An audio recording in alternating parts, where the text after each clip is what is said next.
Бензин. Сетих се за оня с пръстена. Кажи сега, да, разбирам те, да. Ма сещаш ли се? Кажи сега! Добре, ще кажа. Кризата, уважаеми дама, кажи се за вица с пръстена, това ми е достатъчно. Не мога да го разкажа. Знам, че не мога, аз затова те питам. Да се чувстваш неудобно. Ако сложа червена точка тогава.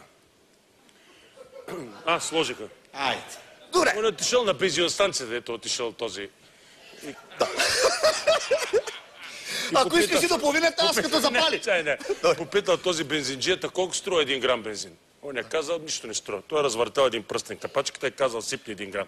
Да. Он е капнал 1 грам, той е завъртял пръстен и си тръгнал. Бензинджията е казал, това па, куша прави 101 грам бензин в този пръстен.